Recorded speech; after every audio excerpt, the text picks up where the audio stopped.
Hey guys, it's Nikki. Welcome back to another song review. Today we're going to be listening to Battery by Metallica. This video just says Live Seattle 2000, but it was a special birthday request from my husband whose birthday is today. Hopefully you're seeing this today. Hopefully it's not blocked. But yeah, he was bumped to the top of the request list. Hopefully you guys understand. But he said this was the first Metallica performance that he saw, like a live performance, and kind of what got him even more hooked on them from what I understand. And he said that he didn't think that he showed this to me before. So he's like, this would be a good birthday request. So we're going to check it out. And also he said something about James's vocals in this one compared to previous vocals, but it doesn't really have to do anything with this video. So I still want to look into that and talk about it a little bit afterwards. But first, let's check out this performance. Let's pop our headphones on, turn it up, and here we go. Injected with a poison. The heck was that? This one's for the true fans out there, baby.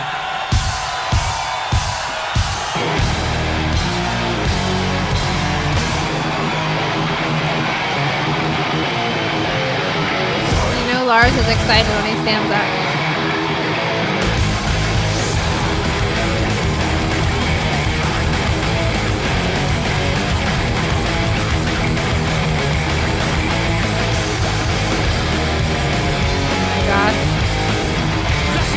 People shoving each other.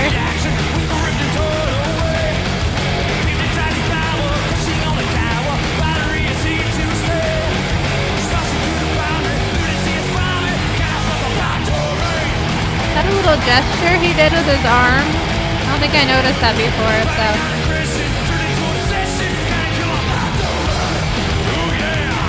Jason.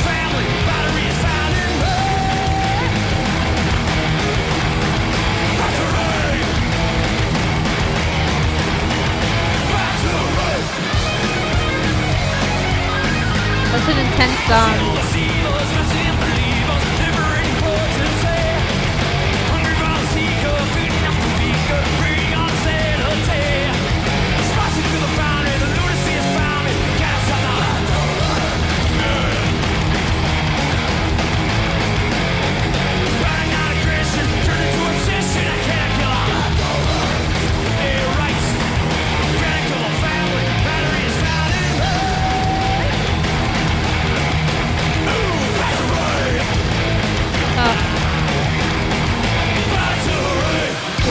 James together though, vocally they made a great pair.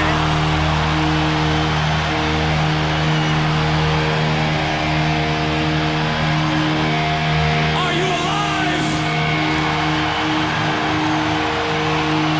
Seattle, tell me, how does it feel to be alive, mother?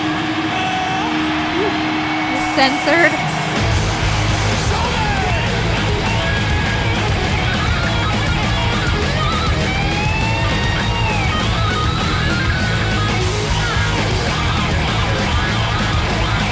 They're still doing this stuff to this day. How crazy is that? My favorite part's coming up, I think.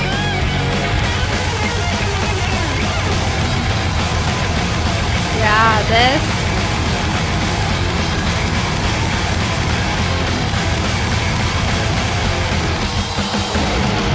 It sounded a little faster than normal, I think. Maybe.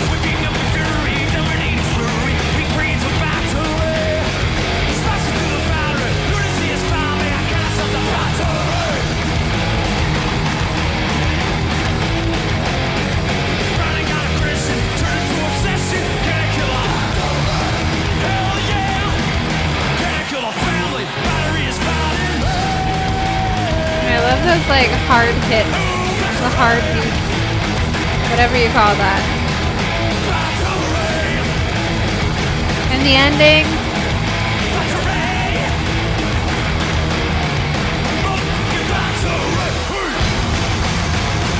They bring that back.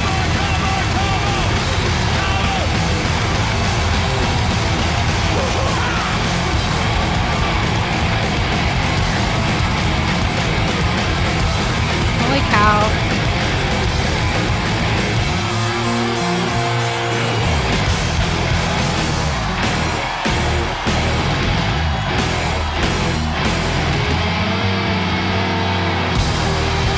That's so awesome.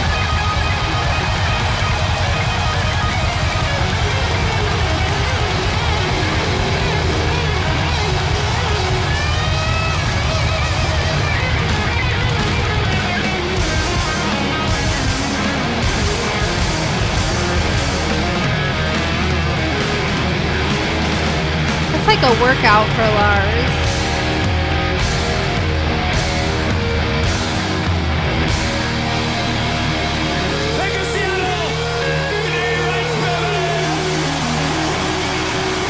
Big crowd.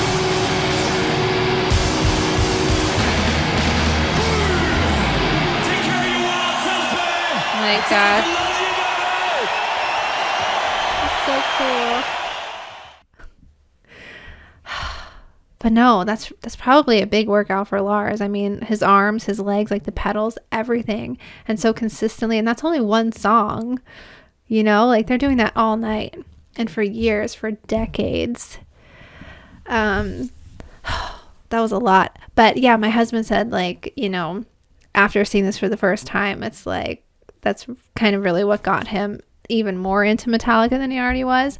And I can see how it would, obviously. I mean, I've seen Battery a lot live and also just in videos.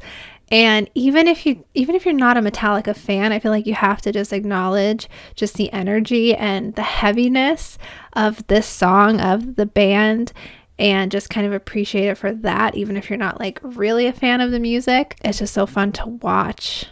I haven't really watched like too many older videos. I've talked about this before. I really got obsessed with the original S&M, and I watched that like tons of times. But as for just other random performances, I haven't really seen a lot of them. So that could be something to go forward and go back in time and do. But yeah, just everything about this, and like the guitar, just like when it gets like really heavy in the center and the breakdown at the end. I love too when musicians, I saw Kirk doing a little bit, like they beat on the guitar to the beat of the drum.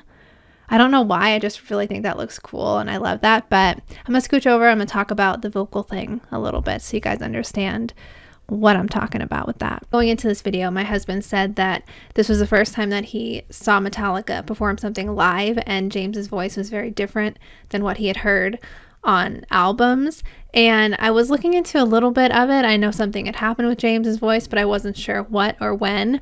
But I found an article, Far Out magazine, that could explain it probably better than I ever could on my own. So I will read that to you. Hetfield blew his voice out in the studio, recalling the classic albums. I actually lost my voice when recording the Black Album. I was doing So What, the cover song. I pushed it too hard. That's what got me into vocal training and going into a maintenance program. Then the article says, then again, it's not hard to see why Hetfield would lose his voice. Throughout the recording of And Justice for All, he was already pushing himself way out of his range, which resulted in the band having to stitch different takes together to make everything sound cohesive. Even though Hetfield needed to get his voice back into shape, he admitted to being intimidated when he first found a vocal coach. As he explains, I went to a vocal coach who was a cantor in some church or synagogue, and I was so scared. He had the piano out and going, okay, sing scale, and I'm like, oh no. But I look up and I saw a few golden records from other bands. He got me to where I could produce a note again, and I didn't sound like an opera singer. Even if I wanted to, I can't do it. I still sing like a sailor. While Hetfield may still have a few vocal blemishes now and again, the difference between the band's thrash prime and the Black Album in terms of vocal performance is like night and day. Compared to the relentless fury of the band's first albums, hearing Hetfield sing tenderly on songs like The Unforgiven and Nothing Else Matters was a breath of fresh air for Metallica fans, hearing the man behind all the metallic anger. Hetfield may have started with the crude sounds of metal and punk, but that maintenance opened a new door of vocal performance for him. And yeah, I don't really know a whole lot. I mean, the James that you hear today is a James that I started listening to. Like, I never really, I mean, now I can go back and I definitely hear a difference, but that wasn't what I was familiar with like all along, you know? And I actually found a video earlier today that I kind of want to watch with you guys too, because it kind of talks about it a little more. And it's also a nice continuation of what I just read here, where it said Hetfield may have started with crude sounds of metal and punk, but that maintenance opened a new door of vocal performance for him, because the video kind of talks about that a little bit. So I'm going to scooch over. There is a cat next to me now. That's our cat Boogers. Yes, his name is Boogers. So he made an appearance for your birthday. Anyways, back to this video. Here we go. You're brave. You are brave. Well, it was just interesting to hear you singing on the first 3 records, and then at some point he's like, "There's the voice." Yeah. You know, can His you balls listen? dropped. Wow. Or at least one of them did. One of the 3. Can you listen to that stuff? I have to. It's You do? on the radio. I mean, I don't have to listen to So it, like but the really old stuff, like the first 3 records. I don't particularly put them on, but if we're rehearsing a song that we haven't played in a long time, you know, James Hetfield can no way sing that high. I'll go back and listen to it. Gosh, all right, hockey fans, San Jose Sharks, we go to the Shark Tank and watch the Sharks play. Seek and Destroy is their skating out music.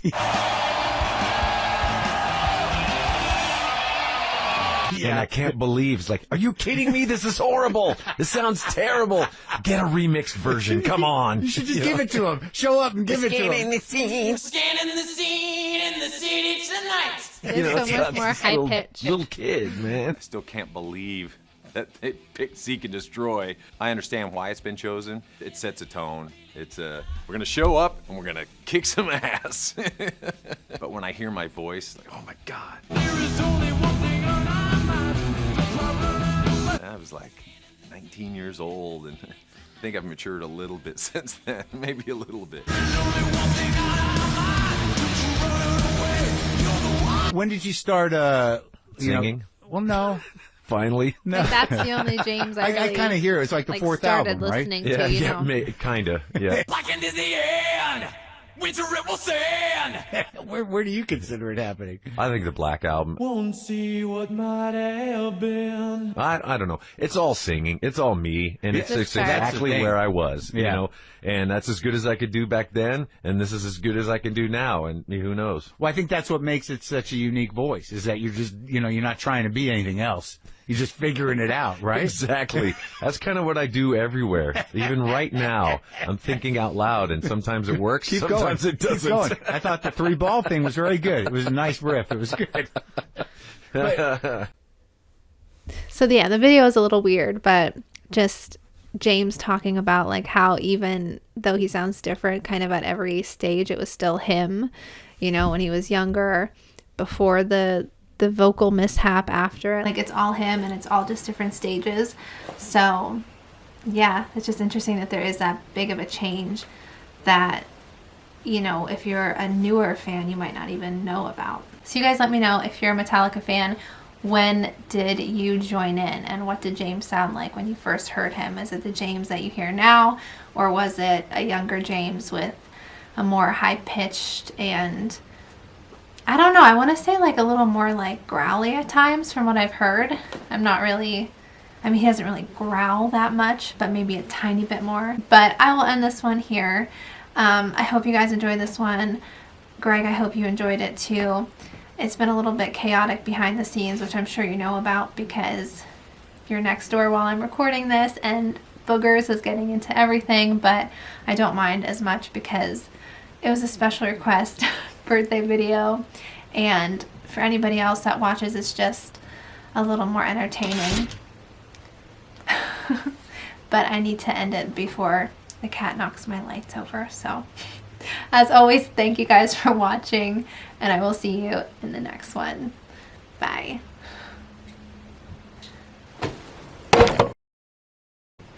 What did I say? Booga boy. This is why you can't record with cats in the room.